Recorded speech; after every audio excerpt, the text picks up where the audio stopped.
ইন্টার্নদের ৫ দফা দাবির সাথে একাত্মতা জানিয়ে রাজশাহী ও রংপুরের মেডিকেল কলেজ হাসপাতালের আউটডোর সেবা বন্ধ রেখেছে চিকিৎসকেরা। এতে চরম বিপাকে পড়েছেন সেবা নিতে আসা রোগীরা।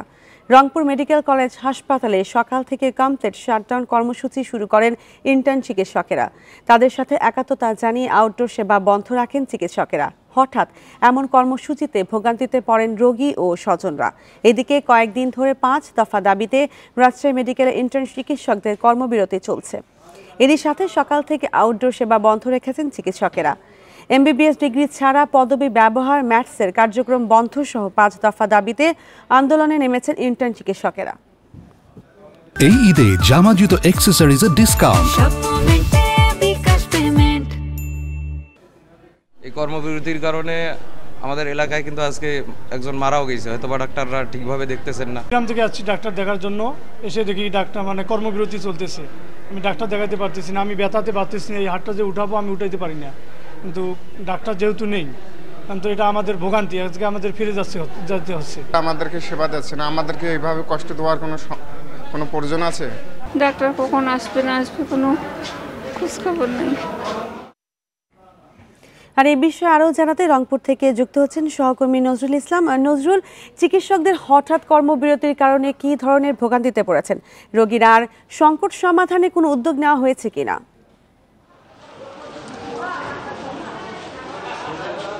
মূলত আসলে রংপুর বিভাগীয় শহরে ৮ জেলা থেকে কিন্তু রোগীরা এখানে আসে। আপনি জানেন যে ২ কোটি মানুষের কিন্তু অর্থাৎ চিকিৎসা সেবা নেওয়ার একটা স্থান হচ্ছে রংপুর মেডিকেল কলেজ হাসপাতাল। এটিতে যদি কোনো চিকিৎসক তারা এই কর্মবিরতিতে যায়, অর্থাৎ ইন্টার্ন চিকিৎসকের সাথে একত্রতা ঘোষণা করে যায়, তাহলে অবশ্যই তো ভোগান্তিতে পড়তে হবে। আমরা সকাল থেকে কিন্তু দেখেছি যে ৯টা থেকে এই যে টিকিট কাউন্টার রয়েছে, এখানে কিন্তু টিকিট বিক্রি করা একেবারে বন্ধ করে দিয়েছে।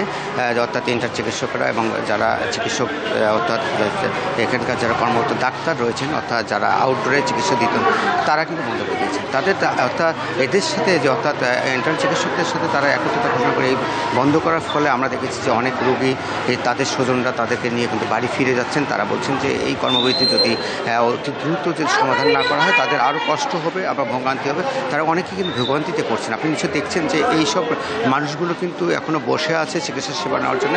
অনেক জায়গাতে কিন্তু তারা অর্থাৎ উপরে গিয়ে বিভিন্ন জায়গাতে গিয়ে তাদের যে প্রয়োজন মতো যেত সেবা নেওয়ার সেটি কিন্তু তারা নিচ্ছেন, কিন্তু তারপরে কিন্তু যে ভোগান্তির শিকার এটি কিন্তু হচ্ছে। কারণ আপনি নিশ্চয়ই জানেন যে 2 থেকে 2,500 রোগী কিন্তু এই রংপুর মেডিকেল কলেজ হাসপাতালে চিকিৎসা সেবা নিয়ে থাকেন। এই 2 থেকে 3,000 রোগীর কিন্তু যে চিকিৎসা সেবার যদি মূল যে দাবিটা হচ্ছে, তারা যদি ডাক্তার যদি না যায়, অর্থাৎ চিকিৎসক যদি মূল চিকিৎসক না যায়, তাদের সেবা কিন্তু তারা নিতে পারে না। সেক্ষেত্রে তাদের দুর্ভোগ এবং ভোগান্তিতে পড়তে সাধারণ রোগী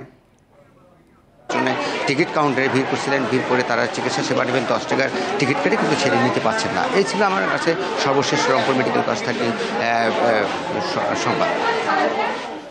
রংপুর থেকে জানাচ্ছিলেন সহকর্মী নজরুল ইসলাম।